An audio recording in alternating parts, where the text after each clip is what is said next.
Hey, what is up? Tone Deaf Nation. We're back with another video, holding this heavy-ass camera again so that I can make really entertaining hand gestures. But today I thought I would make a video on how to use hi-hats, because hi-hats are essential if you're making like rap beats, stuff like that. Really anything, you kind of want hi-hats to fill in the high end. So here are going to be a few ways to use hi-hats and just sound modern, sound up with the times, you know? Can't be slacking with the just two-step, it doesn't really work anymore. I mean, it can work if you got a really good melody, but normally it's just not enough. Let me get some tea though. Tea with milk, you know? Low calories, low calories. Just kidding. But yeah, let's make some beats. Test. Ugh, spider. Okay, we're good? We're good. Okay, so obviously we'll start off with just your basic two-step. Like that's what most producers do. Throw in a hi-hat, throw in a two-step. Now this is fine. Like it works. If you got a really good melody, this is kind of all you need. Like this can work if you got a really good melody. But it doesn't always work.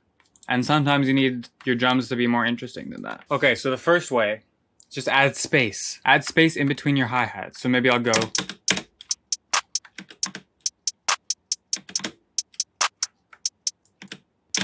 Something like that. Just to quickly give an example. And then we'll add in some rolls.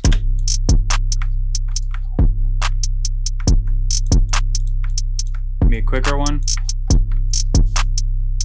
And that's just a quick example of adding space. Next method is long rolls. Now long rolls, you want a lot of space in between your hi-hats. So maybe I'm gonna take all of these, condense it down like that. Just so that it has a lot of space, and then just fill in your hi-hats here.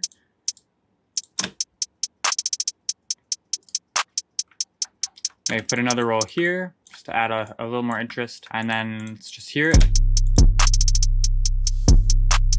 So the key to this is not just like clicking in, not going to the smallest thing, kind of just clicking in, That's gonna sound extremely quantized of a roll. But what I like to do is, like you saw, once you have the two-step, just select a bunch of them and then use this little arrow to condense it down. And that's gonna give it that nice long roll effect. You can choose how many you want. It's also a really quick way. Am I like 4 years old for drinking out of a straw? Yeah, so.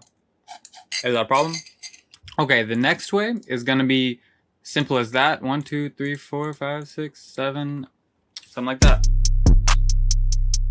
Just as simple as that. Add some velocity, it's gonna make it sound more natural. What I also like to do sometimes is layer it with some real hi-hats. That always makes it sound really nice. So you just take these real hi-hats in here. And what you can do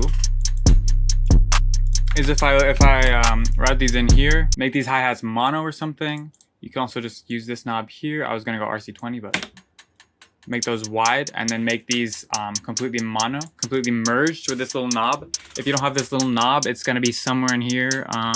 Okay, yeah, so this button here, it's gonna make this extra stuff show up if you don't have it. But this is gonna add a nice texture. Okay, the next thing I'm gonna show you is cut self open hats. This can be very effective and just, I don't know, add a nice thing. So the second one is just gonna ring out, but since you went over here, click cut self, the second one is gonna cut the first one.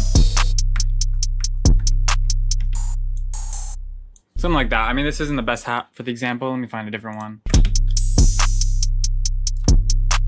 You can also use this to make it cut out when a clap hits or something. Just put this down to low velocity. And then the clap's just gonna cut it right out. But this can add just, I don't know, makes it interesting. Okay, the next thing though is reversed hat. So you're gonna wanna take your hat, just clone it, and then just click reverse.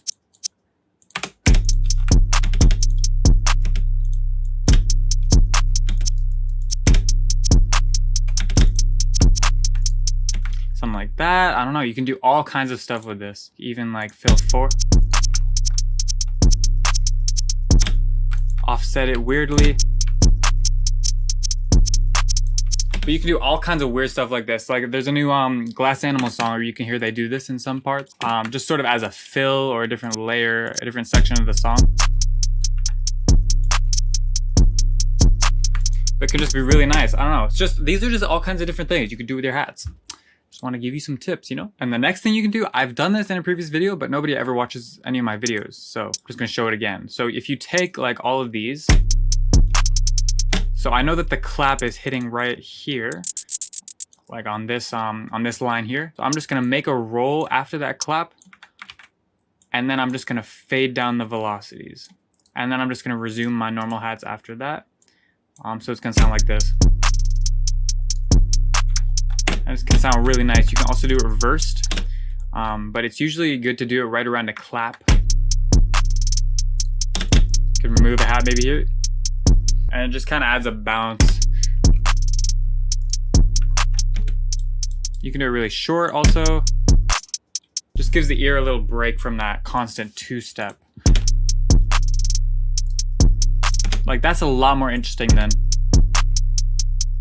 But like I said, if your melody is on point, you don't need to do any of this fancy stuff. Like you don't need to take the extra time to make your hats better. If you got a really nice melody, it depends on the genre, it depends on a lot of things, but you can obviously get away with two-step hi-hat. Like that's no question. You can't obviously get away with it. But these are just things you could do. Now something I like to do sometimes, take another hat.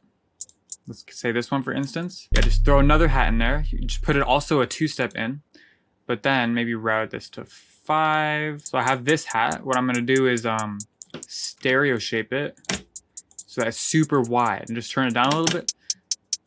And you can get that combination of this completely merged hat and a really wide hat. These are all just ways to do different textures.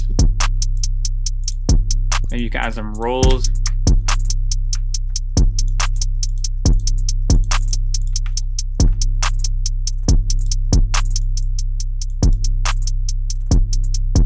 Also makes it sound a bit more real. Okay, how many tips? Okay, how many damn tips am I at by now? This gotta be a lot of tips. Let me see if I can think of anything else before I end this.